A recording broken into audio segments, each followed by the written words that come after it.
I've got peanut butter on my penis. My name is Matthew Kroll. And you're the new Loomis. My name is Shahir Dowd. And this is the only podcast about movies, specifically the film Halloween. Halloween. Happy Halloween, Matt. Happy Halloween, Shahir. We are recording this on actual Halloween. And if you have cool costumes that you're wearing for Halloween, Matt, you have shaved your beard into the grossest of mustaches. That because, is true. Were you, and I'm guessing by the burger of the day chalkboard on your disc, that you were Bob? I was Bob from Bob's Burgers. Yeah. It was super fun. I went to a party in Jersey with at the Leonard's house, Mike and Allie Leonard, so shout out to them. Yeah, it was really fun. Actually, tonight, the reason why I still have the stash is I'm going to another party, so I wanted to, I need to reshave and get everything done. But it was a pretty simple costume, and I can kind of do the voice, so... Okay. It is a strange voice, isn't it? It's just you got to be really not sure of what you're talking about, and then when you get angry, you kind of have to have a cracking in it. It's dumb Archer, right? Like it's dumb. Well, it's insecure Archer. It's not sure of yourself Archer. Because Archer is very like, that's how you get ants, Lana. Yeah. And Bob is more, if you want to, I don't know how you'd get rid of ants if you got the, like, it's very, it's that, H. John Benjamin did a thing on Wait, Don't Tell Me a bit ago about the differences. And it's funny, he read lines and all it was just adding like a tinge of insecurity between them. I love H. John Benjamin. I love Bob's Burgers. It's such a great show. Yeah. My kid, my son, insisted on getting a witch costume. Okay. Which is really cool. It was really cute. And then at the last second this morning, literally before we walked out the door, he decided he didn't want to be a witch anymore and put on his dinosaur costume from last year. Okay. So, well, he wants to keep you guessing. Yeah, he's straight up just he fluffed us over. In the world of social media, I mean, he's been tweeting about being a witch for months now. And then he dropped the mic, turned up as a dinosaur. Yeah, and that's how you do it. And he practices dinosaur roars. We walked out the door. It was very cute. Nice. Is there? I don't even know what's the schedule in Astoria for trick or treating. Do you know? I feel like you should. I mean, there people trick or treat. I don't know if there's a schedule. Well, right? normally, like towns, at least where I grew up, like had like, okay, trick or treating is officially from 4 to 7 or like whatever it is. Right. Like you can. I mean, obviously, people do it before and after. Because the kids go to sleep early. It's going to be in that time zone anyway. Yeah. I'm guessing there's probably trick or treating for adults after. No. That? Really? Trick or treating for adults? Yeah. What? Did that happen in New Zealand? No, I don't know. Trick-or-treating for adults. No, if you show up at my house in like jeans, a t-shirt, and like literally just a hockey mask. You gotta still be in a costume, but right? No, adults don't trick or treat. Oh, don't they? No. I've never trick or treated except until we came to America, and only with my son. Listen, if it was socially acceptable for adults to trick or treat, I would A, know about it, and B, be right out there. But would it be an alcoholic trick or treat, like alcohol trick or treat? No, because candy is cheap. Liquor, well, not all liquor is expensive. No, there is not adult. That's so funny you thought that. I don't know. I've never trick or treated. I hope you have fun today, later. And if you are a listener who has trick or treated in the most awesome of film related costumes, please email us in at onlymoviepodcast@gmail.com or hit us up with those dope ass photos on Twitter at onlymoviepod. Shahir is going as a millennial. Yeah, I'm going as a millennial. Dope ass photo. I'm gonna go for those Alka-Pops for my adult trick or treating. That's what I'm doing. But I'm guessing some of you may be wearing a William Shatner mask painted white, which is why we're here today to talk about Halloween. Yes. A sort of what's the word now? It's a requel. I think it's a requel. Sounds like a off-brand of NyQuil. I don't know. I don't know. It's basically a film that ignores all the previous sequels and makes its own sequel based off the original. Yes. So 2018's Halloween, which has the same title as the 1978 film Halloween by John Carpenter, is essentially reconfiguring the entire franchise, which is made up of no less than 10 movies at this point, and approximately 5 reboots into a new sequel for the original film, bringing back Jamie Lee Curtis's Laurie Strode, and completely dismissing, ignoring all of the entire mythology of the previous Halloween films.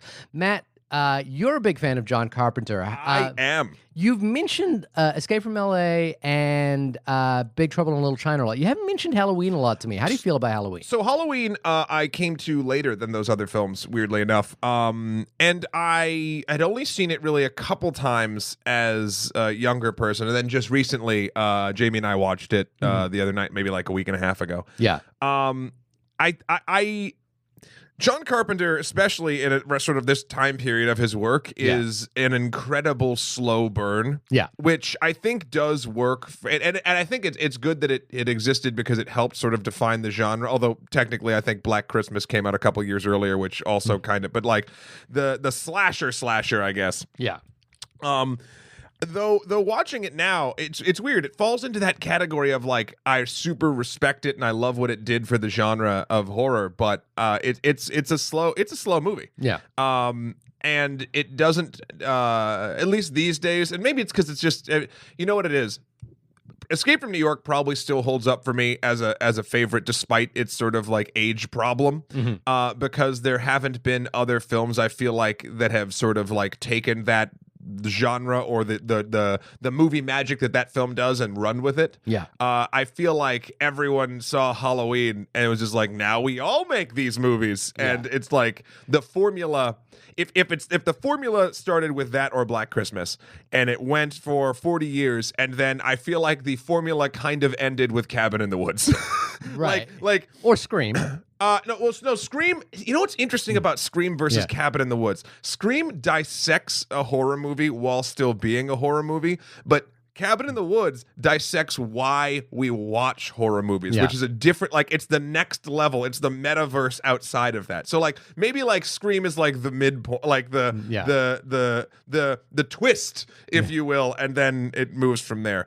Halloween itself, 1978 version. Yeah. Really good. I don't know. I was never even, weirdly enough, despite my gothy roots, which I guess this makes a little sense. I was never a huge horror person. Like, I like it. Yeah. But I've never been the one of my friends to like hunt down like obscure horror films and know a lot of, like, have that sort of knowledge base about it. I have a few. Matthew Marchetti, who does what's it called? Movie Matinee, I believe, is his Instagram handle, and he's worked on Steve's same night movie review and all that stuff. He does, God, he is a horror king. If you want to know about horror, check out his stuff.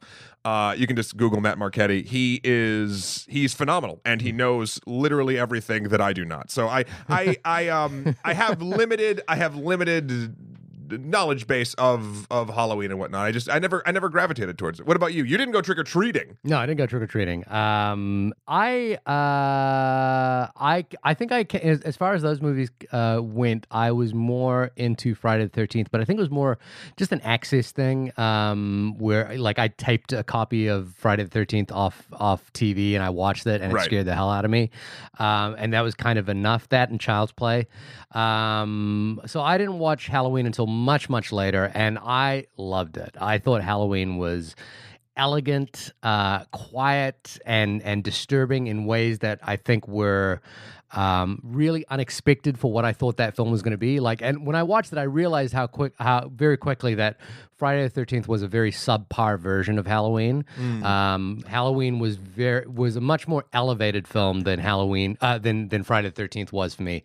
And it's funny because I watched Big Trouble in Little China recently, and I watched The Fog again recently as well. And I was kind of thinking about John Carpenter in that period. Obviously, a very successful filmmaker, sort of in a weird way deserves to be mentioned in the pantheon of great filmmakers, but somehow doesn't. You know, like, he doesn't get remembered in the same way as so many others of that period. He came out of the same school as like Francis Ford Coppola, Steven Spielberg, but really does deserve to be. And I think, and for me, looking back at those movies, Halloween is the upper echelon of what he does. It's odd because it's kind of one of the lower budget films that he made. It was like it came out right after the heels of Assault on Precinct 13. Yeah. Made for a budget of $325,000, but all of those restrictions make it like this elegant little piece that is beautiful and disturbing in ways. And there's just no denying that score. Like that score and the way because the story is simple and ridiculous. You know, like it's simple enough and silly. But that opening sequence with the POV shot and the reveal that Michael Myers is like a 6-year-old boy is really truly disturbing. Yeah. Two things. One, I've seen John Carpenter and his son and their band in concert. It's amazing. Their albums Lost Themes 1 and 2 are awesome. You should check those out on Spotify.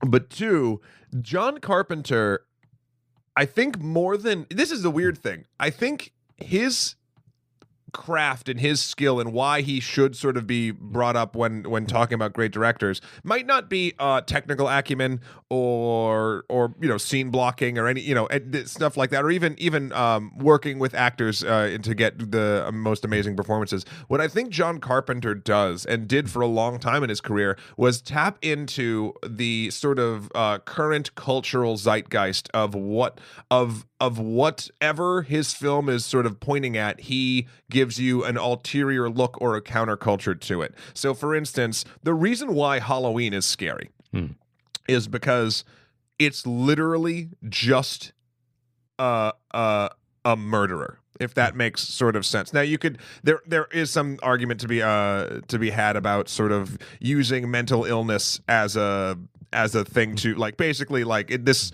also kind of probably helped perpetuate the idea that, like, oh, people, that are mentally ill are violent and, that sort of things, like, which is not true. It's, in fact, I think the statistics are, like, it's far more likely for people with mental illness to be victims of violence as opposed to be the perpetrators of violence. But, the reason Halloween is scary is because there's nothing supernatural. There's nothing whatever. This is just a person that wants to kill and goes around doing so in, at first, very sort of like generic yet horrible ways. And then it starts getting weird and a little bit hokey, but still fitting with the character, like when Michael puts on the ghost thing and the sunglasses. Oh, yeah. And that's always an iconic thing. But, like, at first you're like, this is stupid. But then you're like, wait, if he's still, like, kind of is in the sort of headspace of a 6-year-old boy who killed his first person while wearing a Halloween costume, this kind of fits. Well, it's also strange that Michael can drive. Like he's been in prison his entire life, but he spends the whole first half of the movie driving around. Although in this one, he does crash the cars that he is in. Right. Which I like. It's just odd that he drives. Yeah. Like it's like, oh wait, what have you been? I bet you could pick it up. I mean, like real quick. Yeah. No, I'm not saying you're going to be following all the rules of the road. I'm saying you can probably get from point A to point B. Go find a first time driver's ed teacher and ask him if a person who's been in prison for 40 years could drive immediately. I'm not saying he's going to stop at stoplights or make the turns correctly. I'm saying he's going to gun it, go a direction, and maybe crash into where he's going, which they kind of do in this new one. So one thing, this is going to be the worst segue ever because it's the worst segue of something that I forgot to do at the beginning, but I wanted to read out some emails from our listeners, which I completely bypassed in doing. We could have done that. Wait, let's see. So we were talking about driving. Hold on. Driving, Miss Daisy. So no. So even though Michael Myers supposedly can't drive, we can't even drive the direction of our own podcast because we were supposed to do emails before we got into all this stuff. Yeah, we're driving like Mike Myers now, like all over the road, turning at stop signs. I just wanted to shout out a couple of emails we got this week. Thank you, everyone who emailed us at Only Movie Podcast. Yes. First email, Matt, this one's for you. On my special day? On your special Halloween day. This is from Kartik in France. He's a friend of mine. I met him. He's a lovely person. I went to a film festival in France and met him there in Clermont-Ferrand many years ago. We hit it off, kept in touch ever since. He's a fantastic filmmaker and avid listener of the show. Oh, hi, Kartik. And he wants to say, thanks so much for the podcast and reviewing my favorite film of 2018, Deborah Granick's Leave No Trace. I was surprised by Matt's cold reception of the film and wanted to address this and also invite Matt to give the film another chance. 7 powerful words are spoken in Leave No Trace, first by the father and then by the daughter. We can still think our own thoughts. When in all of human history has such a notion been more relevant? These characters decide to live differently. Unlike most of us, they are not addicted to screen. Dad doesn't want a phone, and when his daughter does, he reminds her that they never needed that to communicate. Matt, you had a big problem with how easy things were for the characters. You felt that they were met with too much kindness, convenience, and ease, or as he put it, they kept running into super altruistic people. And indeed, when the father is lying, this is a spoiler for the movie. By the way, hey, spoilers for Leave No Trace. Jump 5 minutes. Hey, actually, you know what? I'm going to cut out that spoiler. Yeah, Sorry, cut Kartik. it out. Stick around. I guess what Kartik is saying is the altruism is kind of what the movie is all about. It opens the door to a viable and sustainable alternative, a place off the grid where people don't just survive, they thrive. No one is wet, hungry, or cold. And in this place, they're surrounded by like-minded people, sheltered from the ills of society, and people can think their own thoughts. Kartik, thank you. I had to abbreviate that email, and I kind of fluffed it at the end there, but thank you so much for that very, very thoughtful email about Leave No Trace. Matt, do you want to respond to that comment? I would be happy to watch that film again because I think it was a well-made film, and it probably has things. In fact, I can guarantee it has things that I didn't sort of pick up on the first time. I think what I was mentioning about the sort of like conveniences that these characters keep running into. It's not that I wouldn't want people in their situation to be able to not think their own thoughts and also live however they'd want to live. It's just that the way the movie for me presented itself, like the how do I paint it? The hardships that these characters we are assuming have a ton of hardships just based on what we can glean from the way that they live. However, the only real hardships we see initially from to both characters on screen is when they are taken away from living in the woods. And then, of course, there's the injury and a couple other things here or there. But then, it seemed like with every hardship came a brand new answer. And it's not that I wouldn't want this stuff to happen for these characters. It's that I think the film or the script really kind of presents it in a sense where by the second or third time this sort of happens, I'm not even worried at all. Like I'm like, oh, they're going to be fine because everything sort of works out here. And I don't get that a lot in a lot of films. So I'm wondering what the structure was that sort of got me in that headspace. Again, I'll have to rewatch it, and thank you, Kartik, for bringing it up, because I would 100% rewatch and see if I feel the same way. But I think it was more of a scripting problem for me than an actual to talk to his point about like that sort of what the film is about, like it's sort of like how it can work out and whatnot. Again, I think that's a beautiful message, but I think if the power of your film is coming from like overcoming the hardship and then finding your place, if the journey to do that is met with so many like bad, okay, bad, okay, bad, okay, bad, okay, that I'm a little bit like by the end of it, I think it doesn't hit as hard as if it didn't have so many small ups and downs, I guess. I don't know. I need to rewatch it. I'm sorry if I'm not being clear. But that's I still stand by what I said, at least for now. I'm not gonna jump in on this one. I kind of I guess I agreed with Kartik in that not so much that I disagree with you. It's just that I didn't have an issue with the way the story panned out. I thought it was a lovely film. But you can go back and listen to that episode, Leave No Trace, on our feed, which is a very interesting film. I think it will end up very highly on my top 10 of the year.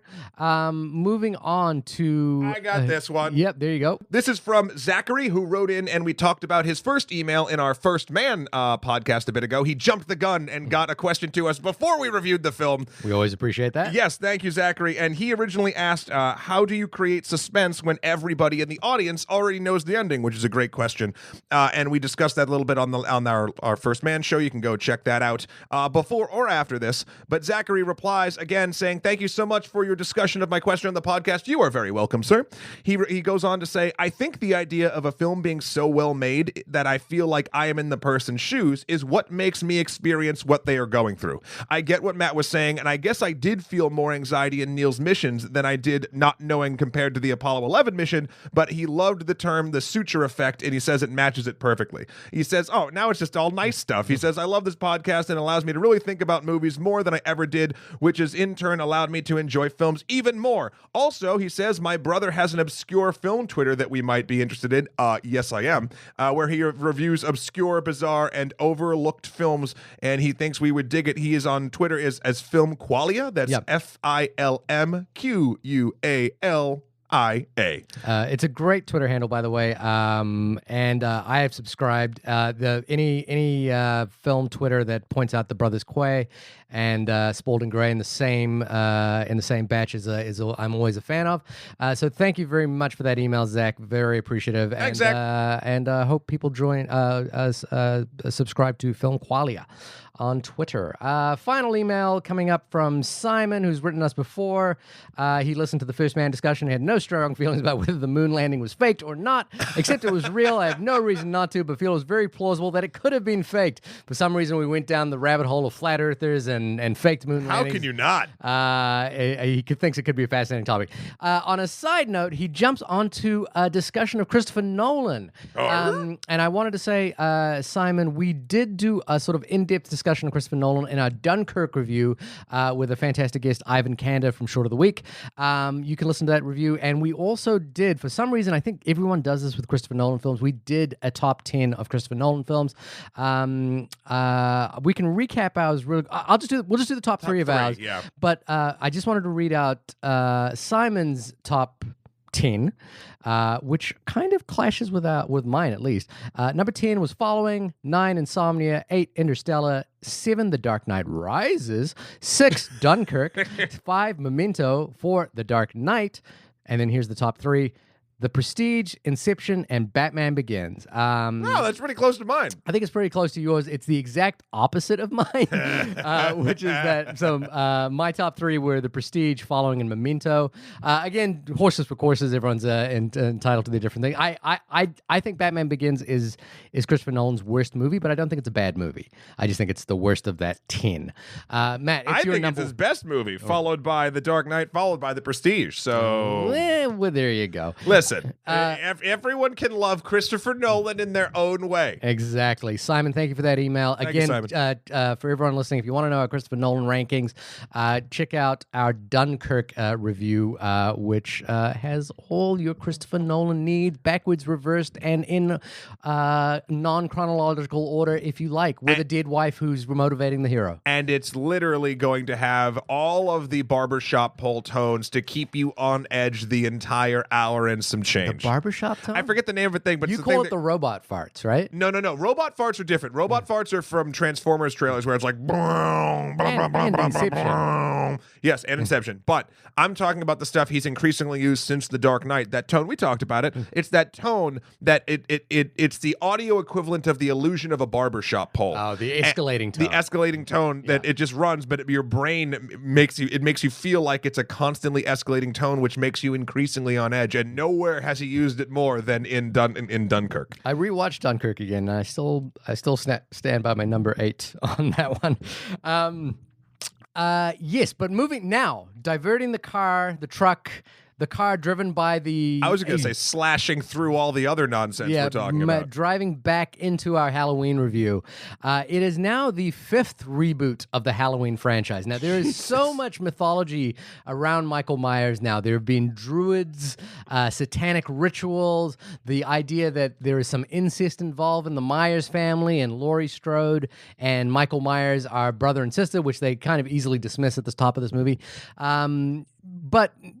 and the film, the interesting thing with the Halloween franchise is the rights have passed around so much, from Compass International Pictures with Irwin Yablans, who initiated the project with John Carpenter, all the way through to Dimension, which is a subsidiary of Miramax. And I think that was the kind of scariest part of the movie, of the new 2018 film, was seeing Miramax logo up on in front of the screen at the very beginning, realizing that Miramax is still an entity and still alive. And now eventually landing in the Blumhouse, in the Blumhouse world. Blumhouse, of course, is the power producer of horror movies in the last 5 years.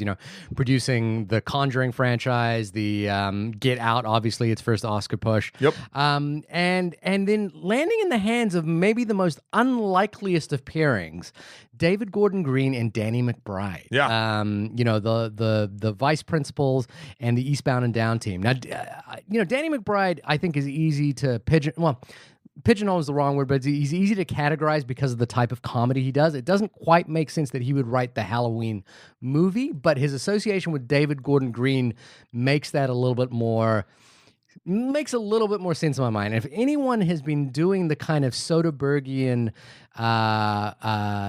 transposing of one's career into all sorts of different genres, it's David Gordon Green. Now, I am a huge fan of David Gordon Green. His first film, George Washington, was a major influence on me in my life. My first film is based off George Washington, and I was kind of, like his first 3 films, I think it was maybe his first 4 films, George Washington, All the Real Girls, Undertow, and Snow Angels are this kind of like melodic Terrence Malick style, like Southern poetic Texas kind of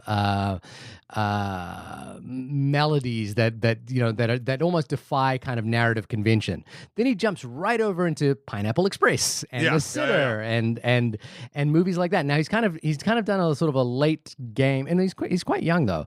Almost a late game change where he's doing sort of slightly more prestige films now. His last couple of films was Our Brand is Crisis, Manglehorn with Al Pacino, and Stronger with Jake Gyllenhaal. Yep. And now taking all of that kind of prestige work that he's been doing and jumping over into a remake of a horror movie that was quite influential. Now, again, I think David Gordon Green is more than capable of doing this. He's demonstrated throughout his entire career that he can jump from genre to genre pretty easily. But that was kind of like having Danny McBride involved in the Halloween writing. That was kind of a surprise to me. How did you feel about this team coming to do the Halloween film? I mean, fine. I think this is the thing. If John Carpenter is involved in any way, and I know he was a consultant or he did the score, obviously, executive producer. Yeah. I'm okay with it. I think what might have, and I don't know whose influence this was, but something that, when we'll get into a little as the film goes on, but something that kind of irked me a little bit was a lot of the times the humor in it felt a little out of place and kind of took away from a little bit of the scariness of it. I'll talk about how I think its scares try to work later, but there was a tone, like the line I said in the beginning, there's peanut butter on my penis, like that's funny, and like that dad character, there's literally like no other character like that character. There's a lot of sort of disparate character work going on in this film that like it makes it a hard time for me to feel like it's a cohesive world. Yeah.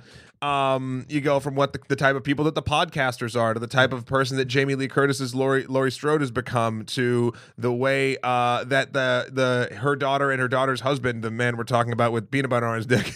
Yeah. That felt like a real redub line to me. Yeah, you were saying that, and I can totally see that because he's off camera when he says that. He's off camera, and he also never repeats the line when he talks about peanut butter again. And again, that's not saying that any of these characters are not likable. It's just that they all feel very disparate from one another, and it gave me sort of a bit of a hard time connecting them all in the same world. Yeah. And so I don't know if that comes from like a mishmash of the writing staff or whatever.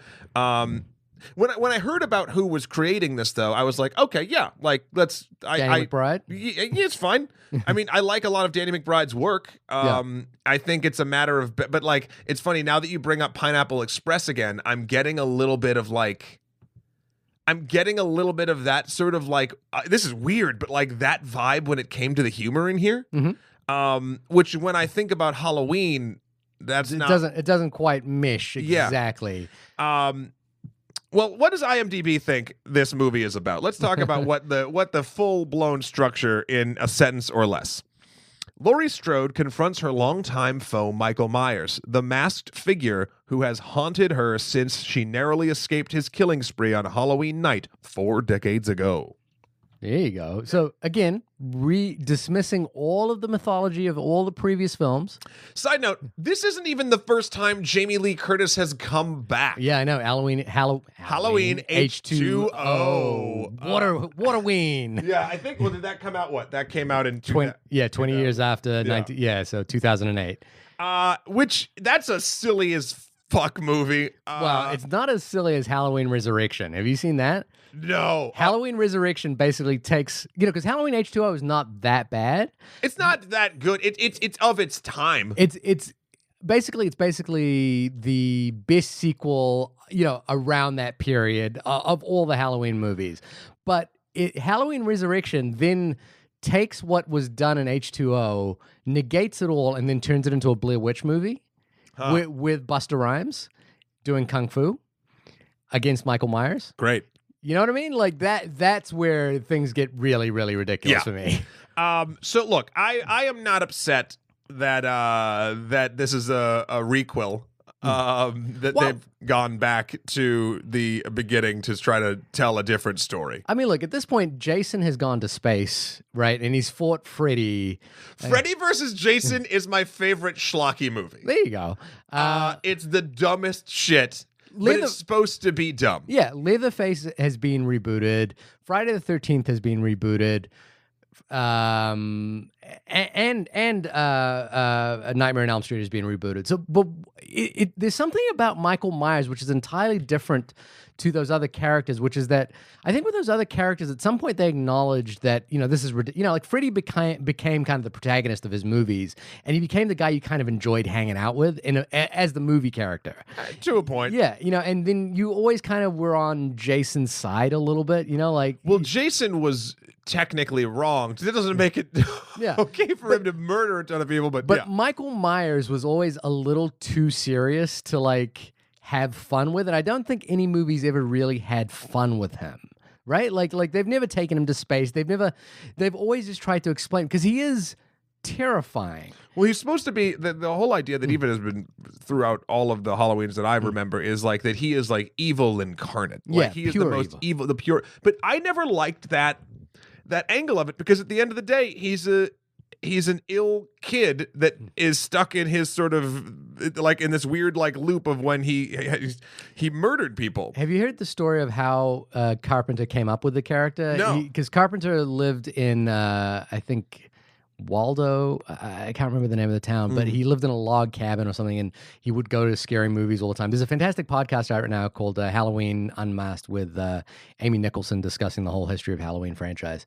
And Carpenter at some point, as part of his school trip, went to an insane asylum or something like that, and he saw a kid. He said a young kid who was like 14 years old, and he said it was the most frightening thing he'd ever seen, because this kid just had a look of hate and looked like he wanted to kill John Carpenter. And he said it was just the most disturbing thing he'd ever seen. And he also, I think in that podcast, they describe how like the sort of redneck hillbilly country,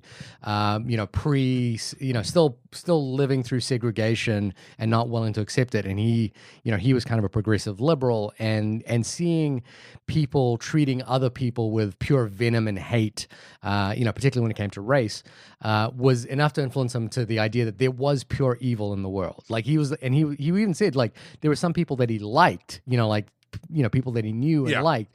I think he had a girlfriend's grandfather who like ran over an African-American gentleman. Jesus. Just on the basis of him crossing the street. And he was like, I kind of like that dude, but he realized he was pure evil. And that was like his notion of like there is pure evil in the world, and that it can exist that way. And I think that feeds into this Mike Myers thing. Well, that tenet sort of let's get into the actual film itself a little bit more. That is where this movie first faltered for me. Right. First of all, I actually did have a really fun time watching this movie. Okay. But I'll tell a story about the end of the movie once we get there. Okay. But the idea that this movie kind of posits after it's done telling you that the rest of the movies didn't happen, it even goes like, aren't they related? Like the kids are talking in the street and they're like, no, da da da da. And then they even this movie goes so far to say that its plot doesn't matter. Like the current movie's plot doesn't matter. Well, they're like, oh, well, like, doesn't the kids are walking down the street, and they're like, well, it doesn't seem like a guy killing 5 people with a knife is that big of a deal in this day and age. Yeah. And you're like, Oh yeah. And like part of me is like, I guess that lets me have fun with this, and the other part is you literally just cut off your movie at the knees. Like, no, but I don't think that's what they're saying. They're saying that the times have moved. It was 40 years ago, and much worse things have happened. Right. And right, exactly. And so the idea that this mythology persists, right. doesn't. But I don't think that's cutting off what's happening in this movie. That's just saying that's acknowledging where we are in the world. Right? Sure, but like for instance, nothing. The same thing's going to happen in this movie, right? But they're saying that the thing that they're saying is like passe at this point. They're saying it's such old news, and the world has the evil of the world has evolved since Michael Myers, right? Yeah, I think, so now we're going to watch Michael Myers do the same shit that they just said doesn't matter. No, I don't think that's what they're saying. I think what they're saying is that there is more evil in the world, right? So like 9/11 has happened. Yep. Like lots of terrible things have happened in the world. But I think then what happens is we do still see that Michael Myers is evil. Yes, in of this course. film. But what I'm saying is, and I'm not saying the characters are cutting out their own thing. I'm saying the movie, by having the characters say these lines, is basically saying that at the end of the day, no matter what happens in the Michael Myers verse of this thing, it's not that big of a deal. And now hold on. That could be. Now, I kind of took it as a bad thing. Yeah. I'm going to flip it. I'm going to turn a frown upside down and say that can also be a good thing, because what is a horror movie? Right. What are we there for? We're not there to watch like actual moments of pure dread and terror that make us question our own humanity and whatever. We're there to watch something that gets our blood pumping a little bit, heightens us, maybe gives us a laugh here or there, and we can walk out of the theater sort of in a better mood, even though we've watched people be murdered. That's a weird psychological thing there. Yeah. But we're not there to actually experience fucking evil. We're there to experience kind of whatever the lesser evil's equivalent of like jump scares is. Right. So in a way, it actually could be setting us up to be okay and just sort of go along with this ride, because just knowing that there are far worse things than what you're about to see, and this is going to be a little bit of a respite from that. Right. I don't think it like undermines the movie. I think it's just, to me, that's kind of more that sort of Danny McBride, maybe David Gordon Green, just acknowledging that the Halloween franchise is from 1978 and now we're in 2018. And there's like just a difference of understanding, like in the original movie, he kills 5 people. Yeah. And there have been worse things than that since then. But I think the thing that was interesting for me watching the film this time around was something that I kind of had talked about. I can't remember in which film, but I was thinking about it in terms of, and I'm not sure if this is the right phrase for it, but the morality clause of horror films. And so my conception of the morality clause is this, is that victims of the killer have a reason to die in most horror films. They're either faceless, which means we don't need to care, or they have some sort of reason to die, some sort of either hubris, or there's some sort of action which makes them viable for death. Now, in classic horror films, the final girl is always a virgin, which is why she doesn't die, and people who aren't virgins die. Because sex is bad. Sex is bad, that's right. And I think it was like the most notable example of this where I was like, oh, the morality clause for me in this movie has been broken is in Jurassic World. When the secretary gets killed in the most brutal way, and she's just trying to be a nice person the entire movie. Well, no, I agree with you. Yeah. But she's not a nice person. She's kind of a negligent person that doesn't want to be doing her job, but that doesn't mean she should be torn apart by a giant fucking dinosaur. And that leads into this idea that like movie monsters have some kind of interpersonal relationship with the morality of the audience. The movie monster is kind of a cipher for the way the audience can feel about characters. Like we're okay with certain characters being killed because we have a relationship to our feelings of morality with them. Okay. And occasionally, like films can break that. Like Psycho is the great example of that, where the heroine of the film, played by Janet Leigh, obviously Jamie Lee Curtis's mother, breaks the film purposely breaks that contract. But there's this couple of scenes in this film. I think they sort of Michael Myers kills faceless victims pretty easily and in like single shots. In single shots, like in the background of scenes, which is kind of fun. The podcasters, kind of fuck the podcasters. Yeah. I will get back to them. Yeah, but spoiler alert here: the podcasters meet their demise in sort of grisly fashion. Good. And we're okay with it because we've seen them be dicks. You know, like we're kind of like, they can go, and we know that Michael Myers won't. Well, we think Michael Myers won't kill anyone that doesn't deserve it, but he does. Yeah, of course he does. And there's a couple of scenes where it doesn't throw the movie for me, but there's a scene where he kills a child. Yeah. There's a scene where he murders he straight like up an 8-year-old kid. He straight up murders an 8-year-old child. There's a very disturbing scene where he walks past. It doesn't quite happen, but he walks past a baby with the knife. Yep. And we're kind of like, and I think it's a very good scene because it keeps us on the edge of our seat. It's like, how evil is Michael Myers? Because he's just killed the mother who hasn't. And this is the thing. There's that sort of killing spree in the middle where he's killing like mothers at home who are like with their children or like, like not doing the Halloween thing. Yeah. And you're like, oh, wait, what is the parameters of this movie? It's not like Jaws or anything like that. Interesting thing. I'm glad you brought this up. Jamie and I had a large debate about the baby scene. Yeah. I said, because to be honest, let me straight up say, I did not find this movie scary. No, neither did I.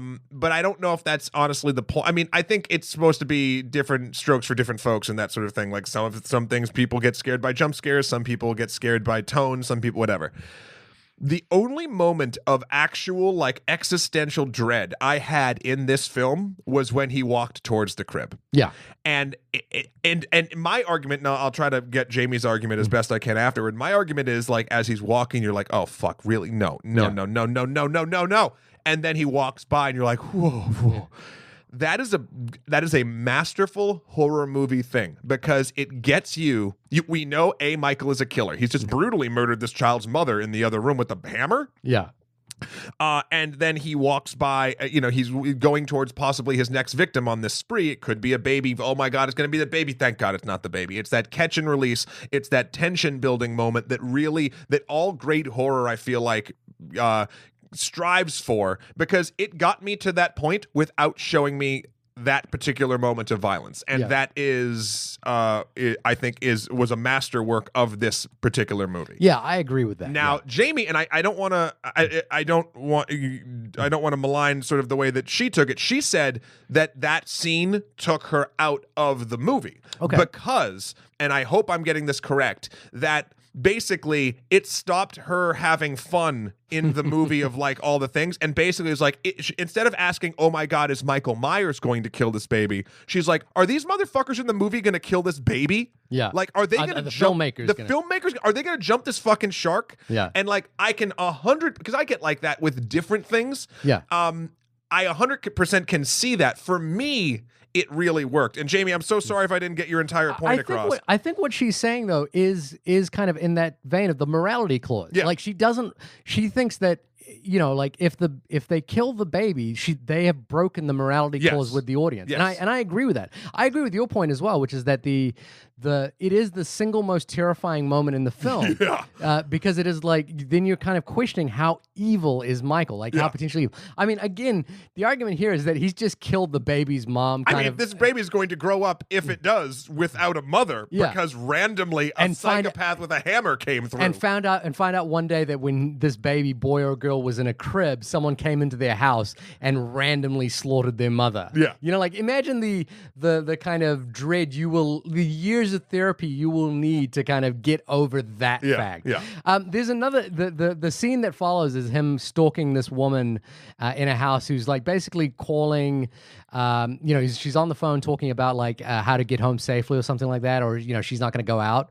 I thought that was the mother. No, that was a different character. Really? Yeah, there's two different characters. Oh. So she kills the mother with the curlers in the hair, and then goes to the baby, and then he goes to the next house. He goes to the next house and kills another person with a knife, and this is where he stabs the knife through the throat. That's a different character. Oh yeah. And that to me was kind of like also slightly on the edge of the morality clause for me, because this was just a mother who was like staying out, whereas there was a character outside again, this is kind of the weird semiotics for this, but this is where horror movies play, is that sex equals violence. And so there was a character outside walking around dressed up in, what we call now slutty Halloween costume. And I was like, oh, that's a victim ripe in the world of horror movie. I don't agree with that. I'm just saying that, horror movies associate sex with the acceptability of violence. And instead we go inside a house to see a mother who's kind of dressed in sweats, talking about how to get, she doesn't want to go out tonight, and she's about to close the blinds, and Michael kind of comes up on her and stabs her. Yep. And I was like, oh, the choice to kind of do that might be an interesting rejection of what I thought the morality clause of this film was, but it also kind of makes me feel uneasy. It's kind of doing what Jamie said. It's both. What Jamie said, which is that it pulls me out of the film slightly because I'm starting to think about the filmmaker's choices. We're deconstructing this. This is good. It 100% can, I think the filmmakers did things like that. Yeah. Showed super skimpy costume, and then Michael doesn't go after her. He goes after the regular person in a house. To kind of get to hopefully make you feel more scared that this is just a mindless killing machine. Maybe he didn't kill the baby because not because he's can't kill a baby, just because he's I don't care. Yeah. Michael Myers is supposed to be scary, I think, because in the world, and I'm not talking about the zeitgeist of what we're talking about sort of people that die sort of deserve it, or sex equals bad, or any of that stuff that we've gleaned from horror films since. It's only a horror film thing. It's not something we're suggesting. Yeah. But I think maybe the filmmakers were trying to sort of be no, you need to be on more of your toes than that now, because he's literally just a randomized killing machine. But while I think that's a fine narrative way to take it, I can 100% see how if we don't feel like the majority of people that he is killing in a weird, not actual true way, quote, deserve it, then the fun of watching this, as weirdly as it's put, is broken. Yeah, it's not a lot of fun. I think there is a sort of attempt to kind of reject it. There's another theory as well that I think comes from the first film, which is the only people who survive Michael Myers are people who see him. And see him and acknowledge him. And I think all the characters in this film that die are characters that don't see him. That's a theory that's posited because the character... not true. The best friend dies. The best friend. Jamie Lee Curtis's granddaughter's best friend, who seems like a nice guy until the end, and he pulls the fucking friend zone bullshit, then he sees him twice and then dies. Well, I guess when I say see him as a killer. See that there's a killer coming for them. That he saw that. He was running from him. He was screaming and running from him. But there's a moment where he's he just thinks he's just a normal dude, and he starts talking to him. It's a loose theory. Okay. But it's a theory that comes from the first movie. Jamie, the two survivors of the film are people who see him and are afraid of him. Sure. I get that from the first movie, but this movie I don't think follows that tenet. Little theory. I kind of, it's nice. It sort of plays into it a little bit. I agree. It's a little loose. The one thing we haven't acknowledged, though, I think in the sort of chronology of this film, is the idea that Laurie Strode has gone all Sarah Connor on us. Let's talk about Jamie Lee Curtis, the best part about this fucking movie. That was a long one. So, she has now gone very Sarah Connor. She's an older woman now. She is trained with guns. She has a Home Alone plan to kind of capture Michael Myers that she's been working on for 40 years now, only for this one night. The thing I liked about this film was there's an image in this film of three women huddled together who are three generations that have been essentially traumatized by Michael Myers. Yes. And it comes very late in the game. And I think that was a really powerful image and reason for this film to exist, was that where the film kind of is talking about how much this one person has affected this one family throughout the generations, and how much they come together to he doesn't just represent them. He's not just a killer. He is a point of trauma for this entire family. And this is a family that reconnects and reconfigures itself in order to overcome this single point of trauma. And I think that's actually a beautiful moment. Yeah.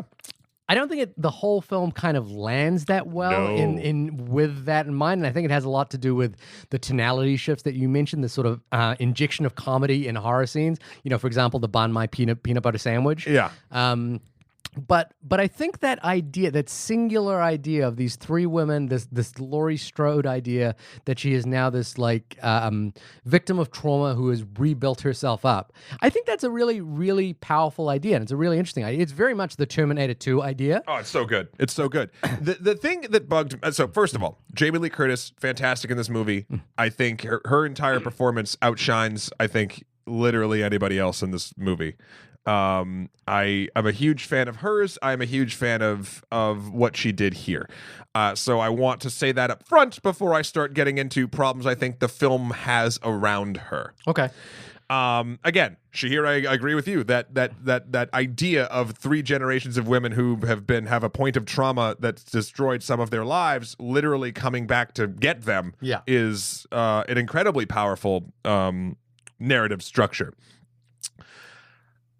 I feel like a lot of this movie got changed or lost or tweaked in the editing room because 2 things happen. One, every time in the beginning that Laurie's talking about Michael Myers, I think it happens once or twice when the podcasters come or like whatever, she references like, oh no, not Michael Myers, the boogeyman. Right. And you're like, what? And you think that sort of is going to kind of go somewhere, but at the end, it's all Michael Myers. Like, she makes a very strong distinction between Michael Myers and the boogeyman. Like, Michael Myers isn't the thing that you should be scared about. You should be scared about the boogeyman. And they bring up the boogeyman a couple times. So I was like, where are they? But that's a reference to the first film, right? I don't know. In the first film, Tommy, there's a reflection of that scene. Tommy and she's the babysitter in the first scene. They're talking about the boogeyman, and sure. she okay, is, great. You should be scared of the boogeyman. It's given more weight than just a throwback line to the original.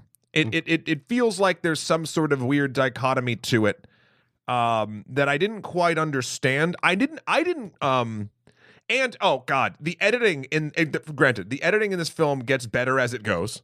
But the first act of this movie is all over the place. I had a hard time connecting with where anybody sort of was. Like Michael's getting transferred, and Jamie Lee Curtis is there watching it, and she cries, and then they're at a dinner. We don't see what happens with the bus, and then we don't even know what she does, and then she shows up at the dinner, and then all of a sudden the bus has crashed, and I'm like.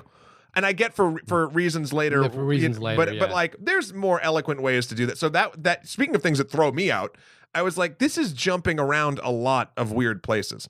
So, and I think it got more and more together as to what it wanted to say, as the movie moved on. It was almost like they scattershot it in the beginning and they slowly like got their sights in order and like try to get a little more pristine with their storytelling, because the second act is Michael just raging to give you that sort of feeling of like we have to stop this guy, and then the third act is all taking place in Jamie Lee Curtis's trap Home Alone house. Now I think again the Laurie Strode character here is fascinating and the way I want to see her. I don't want to see her like she was in Halloween H2O as like a dean with like everything's fine and has a son and got to protect her son from Michael. And then I think she dies in H2O. Yeah, no, she dies in Resurrection, I think. Oh, I don't know. And then sort of I guess we're gonna get into like major spoilers here. We've spoiled the whole movie. Yeah. But like there comes a point where, which I loved, where Michael basically throws her off a roof. And it switches perspective for a while of basically like he looks away, then looks back, and she's gone. Like the very way that the very first movie. And so then it's Michael going through, and Michael basically gets tricked. There's like I guess a panic room in the basement underneath a rotating. They really loved showing that rotating island. It made me want an island in my kitchen that rotated. Yeah, just so you could put I just didn't understand why you leave the garage door open or right next to it. Shh, don't worry about it. Don't worry about it. So Laurie has done all this work, planned 40 years for Michael to come back, and she's ready. She's prayed for him, she says, to get out so she could kill him. She is confident in the fact that she will kill him. She's trained her daughter, played by Judy Greer, who finally gets to do something a little bit more than be the wife. Yeah. In a wonderful turn that I won't even spoil sort of here. That was a good moment. I really like that. It was a great moment. Do I think it's 100% earned? Not on anything but Jamie Lee Curtis's performance, because I buy that moment because of the character that Jamie Lee Curtis has played. But it's a Judy Greer moment. It is a Judy Greer moment, yeah. But the film doesn't, it doesn't feel earned within the film outside of what we know about how Laurie raised the Judy Greer character. So doesn't that mean it's earned? I never saw a hint of it, and I think they did it to make it sort of more of a surprise. You see flashbacks of Judy Greer's character as a kid, going through right, but then she rejects it, and then she remembers it. It's nice. I'm saying I liked it, but I don't know. There's something that felt disparate about it, but maybe that's just because they set it up to be such a nice twist. Yeah, I think that kind of is the definition of being earned. Anyway. Michael Myers falls down into this panic room, which we've seen them hide in a million times. They climb up, and then something strange happens. Mm-hmm. They hit a button, and they're like, it's not a cage, it's a trap. And these CG spikes shoot out from the sides of the trap door. Mm-hmm. The only piece of the mechanics of this house that ever seemed weird or fake. Mm-hmm. And then he's down there, and rather than do what Jamie Lee Curtis's character seems like they would do in this moment that they've been training for 40 years, shoot the bastard till he stops moving. Instead, there's an elaborate way where she turns on special gas nozzles. Well, if there's anything we've learned from any of the Halloween movies, is that shooting Michael Myers doesn't work. Judy Greer shoots him in the head, doesn't she? I know, but you can. What I'm saying is, Jamie Lee Curtis's character to me throughout this entire film is a person that knows all of the tropes that Michael Myers is going to kind of do. So you'd want to be sure he was dead, not leave him in a burning basement and be like, "That's taken care of." I think it's that is a weak point, and I think it's more of a well, if this movie doesn't do well, we can just say he burnt in the fire, but if it does do well, I know he can probably get out somehow. I have a dream ending for this movie. Yeah, what's that? And that is that the moment that we talked about, basically, Judy Greer's character has rejected Jamie Lee Curtis's character's entire thing, saying it's ruined her childhood and that she was crazy because she was training her to be a child warrior all of her childhood. She got away, they were estranged, etc. And the reason why Michael Myers falls into the pit is because Judy's holding a gun and at the doorway and saying, "Oh my God, I can't do it. I just can't do it." She's cringing and being very sort of weak sounding. And Michael, right on cue, is like, "What up?" and walks in front of it, and she's like, "Gotcha," and shoots him in the head. Yeah. In the head. Yeah, in the head.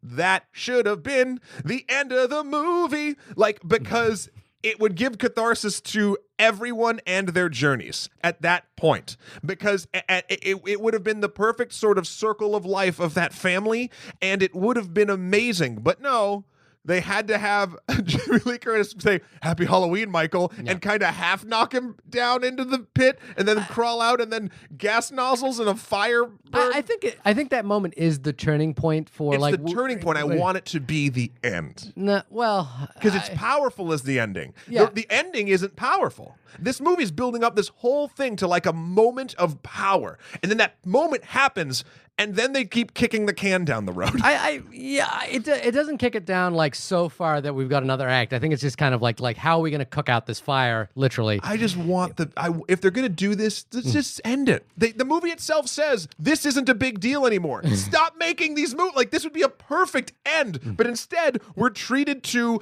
a scene of the basement burning without Michael there, and then after the credits. Oh, is there? I didn't stick around for the after the credits. There's no after credit scene. There's just breathing, and I'm like, cool. Right. It doesn't bother me. I think the idea that Jamie Lee Curtis has built this entire, or Laurie Strode has built this entire trap firm kind of makes sense to me, and that she would burn. It does. The trap makes sense. The burning and leaving before she's sure he's dead absolutely does not, with everything that this movie has built. Yeah, I think that's kind of the sequelitis kind of. It is. It's 100% that. You are. Yes. Yeah, sort of mode that these movies operate in. I think they're even talking about a Halloween sequel at this point. Here's the thing. I think the movie is an effective sequel to the first Halloween movie. Yes. But it doesn't quite. it doesn't quite elevate it beyond. No, it doesn't elevate beyond what that first movie was. The first movie is still a bitter movie for all its like lack of budget and lack of like this is a $10 million movie versus a $300. Yeah, let's just talk about how much $10 million return on investment they got so far. Total worldwide is $174 million. But think about this. Halloween was the highest grossing independent feature film of all time until the Blair Witch Project. On a $325,000 budget, they made $70 million. Wow. So if you want to compare you just gave me a I'm gonna let you finish moment. That was good. I mean, if you want to compare, like where your money goes and that sort of thing, the original Halloween film is a juggernaut in terms of what it was able to achieve. And the funny thing about the original Halloween movie as well is that it opened to really bad reviews and it almost petered out, without a trace. Like you got to remember, like it came out in a period where there were a lot of movies like that. Yeah. And it got really bad reviews. I think there's even a fun story of like John Carpenter going to USC Film School where he went to film school to show the film. And like someone in the audience gets up and goes, "Why did you make this movie? It's terrible." And like, this is supposed to be his swan song coming back to USC triumphantly.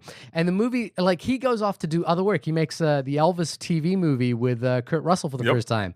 And, he goes off to do other work. And remember, this is pre-internet era where information is traveling so rapidly. But the movie starts picking up steam because of two reviews, one from Roger Ebert and one from the Village Voice. I forget the name of the reviewer there. But those two critics basically saved this movie. And they champion it so much, even to the point Roger Ebert names it as one of his top 10 movies of the year. And then suddenly this movie gathers steam. He compares it to Psycho as being one of the great horror films of our generation. And that's when it starts gathering steam. And then suddenly this little movie, $300,000 that everyone thought they just lost their money, goes on to be the highest grossing independent feature of all time, only to be broken by the Blair Witch Project. Oh man! And that's an incredible, because they spent like $12 on that. Yeah, $12 on that movie. It's an incredible achievement, and I think Halloween ranks as I was reading a list this morning on the Forbes list of highest ranking horror franchises. Halloween is number 9. It's beaten out by Friday the 13th. It's beaten out by Freddy. And I think it's just a case of volume. Movies, there's just more movies. Yeah. The highest grossing horror franchise, what would you think? I have no idea. Aliens. Okay. Which I was surprised by. I would have thought it would be something like Saw or... maybe, yeah. Or, it's funny. Aliens in Alien is a horror series. I never think about it that way. But it's weird because the movies are so much more expensive. Yeah. So I would have thought space. Like I would have thought like Paranormal Activity or something like that, where the movies are so cheap and found footage. And they make so much money, it would have been better. Again, look, coming back to my final thoughts here, I think this movie is an effective sequel. I think it captures the essence of what John Carpenter did. I don't think it elevates it beyond that. I think it's just kind of it's weird because there are 9 movies in between this, and this is basically saying ignore those 9 movies and imagine this one came out right after the first one, or 40 years after the first one. Yeah. And I think it's effective in that term. I think there are tonal problems, as you mentioned. I don't need to see more Michael Myers. Nope. I don't need to see another sequel to this. I think this was somewhat effective, but that's about it. Just effective, not exceptional. Yeah. No. And I think David Gordon Green equips himself well and still proves to be a multifaceted talent that I'm always excited by. I wish I'd seen. I haven't seen Stronger or our what is it called? Our Voice is. The Sandra Bullock film about the elections. Yeah. I haven't seen it. I don't remember. Yeah. I just think he's an exciting talent that is very well established at this point. I don't need to see more of these. I overall had fun watching this movie. I think it betrays itself a little bit here and there. I think its marketing, again, as I always sort of bring up, kind of betrays itself because it was kind of marketed as the quintessential ending sort of thing. And I need to stop fool me once, shame on you. Fool me a million times, shame on me. I was going to say, at this point, shouldn't you stop watching the trailer? Exactly. Well, no, but not even that. Like, I go back, I was talking to Jamie about this. I was like, I shouldn't care this hard about this because literally a film called Resident Evil, the final chapter, had an after credits scene that like basically specifically said there'd be more movies. And I was just like, fuck, it's in the title, and they don't care. So the fact that this feels like with the end was a little bit tonally different than what I think I was sold versus even what the movie was selling me the entire time, I still had a very good time. I do want to end. Me and Jamie did get into such huge discussions about this movie. She said something that was, I think it kind of encompasses my feelings about the film as well. She said, this movie is basically like a haunted hayride. You go on a haunted hayride, they're supposed to be fun, and then at the end you get a glass of warm apple cider, right? Right. And she said, Jamie Lee Curtis just gave me my glass of warm apple cider. Yeah. And I was like, yeah, like that's what it is. So I think we as film discussing type people, I hate using the word. We're the worst kind of podcasters. Yeah. No. I think bullshit, super full of themselves. You feel the mask, don't you, Michael? You feel the mask. You feel its presence. And that cut to the title off of that was terrible. I liked that cut. I thought it was great. I like that he didn't like turn around and jump scare them. No. But like, I'm saying the time, like from a moment of a timing perspective, I was like, what? No, it wasn't effective. It was just where you didn't expect it to be. It was like, that's what I liked about it. Cool. Anyway, I think it's a fun enough movie to go see. I think Jamie Lee Curtis's performance is worth the price of admission. And I think if you have any ties to this series, obviously you've already seen it. So, I dug it. I think it's a solid movie to be discussing on Halloween. Halloween. This is being the only podcast about the film Halloween, by the way. See, now I never did trick-or-treating, so I'm kind of asking the question, why do people go as not scary characters? I mean, why not? I mean, because I'm just asking. Oh no, I think it's this is my honest opinion. I think people, some people aren't good at being scary. Okay. B, I think you run out of stuff. You can only be so many scary things on a budget. I think Halloween, what I've really liked about the evolution of it, maybe it's just from growing up, doing it as a child and then now doing it as an adult. I feel like you get more points as an adult for being clever than you do being scary. Right. Whatever, social media points, I don't know, but or if you can, I think people that are a little bit more of the dramatic persuasion, I put myself into that category. Like, even though the costume, say, of Bob's Burgers, of Bob, is easy. Yeah. I know I can pull it off effectively, and it's a fun character to play at a party. Right. Like, I've gone as the silencer for my WDI stuff. Check out www.wdi.pw if you want to see some really weird shit. So many W's there. So many W's. I went as this murderous mime character that I had, and it was fun. But you can't really interact with people at a party if you're staying in character. And if you don't stay in character, then your costume's kind of shit. So it's like, there's a whole thing. There's so many rules to this. Yeah. Welcome to Halloween, Shahir. Yeah. What if you could be anything for Halloween? I came to one of your Halloween parties. Years ago. You did. And I came, me and my wife came as characters from Droogs from Clockwork Orange. Yeah, and Shivali was the shit. She was my favorite guest at that party. She embraced the ridiculousness that we inherently did back in my huge house party days. Right. And she just rolled. There was one point, and I love this part. I was talking to someone upstairs, and she comes up and grabs my arm and goes, Matt. And I was like, what? I thought like someone got hurt or something. And she goes, ice luge right now. And I was like, okay. And I went down and she poured liquor down an ice luge. That's the power of, she was staying in character. She was a Droog. Although Droogs are not fun characters. No. The Clockwork Orange characters are not fun in any way. Well, Shahir, when you are not asking me the rules and regulations of this wonderful tradition of trick-or-treating, which you are about to go on today. I'm not dressing up, by the way. How fun. Where can folks find you? You can find me in your street clothes. Undressed in my street clothes at my website, www, there's 3 more W's for you, shahirdaud.com. That's shahirdaud.com. Matt, when you are not presenting this episode by the letter W, where can people find you? I was trying to say everything I was going to say with W's in front of it. That's nearly impossible. You can find me at mattherwkl.com for my life and works. There's 3 W's and a dot before that. Yeah. Also, Skeletor, the number 4, PREZ on Instagram, or EmperorMSK at www.twitter.com/EmperorMSK. Also, you can find my work at Extra Credits. We just released our Halloween Games You Might Not Have Tried episode today. It's super spooky. Me and the gang animated Explore a Haunted House. What's the scariest game I should play on my laptop? I don't want to tell you on your laptop. I'm going to tell you on your phone. There's a game called Simulacra. Oh, yeah. And it's $5. It's very much worth $5. It's a found phone game. It turns your phone into basically a phone in a different operating system that's supposed to be a phone you found of this woman. Yeah. And you have to sort of piece together what happened to her or where she is, and it gets fucking weird. Okay.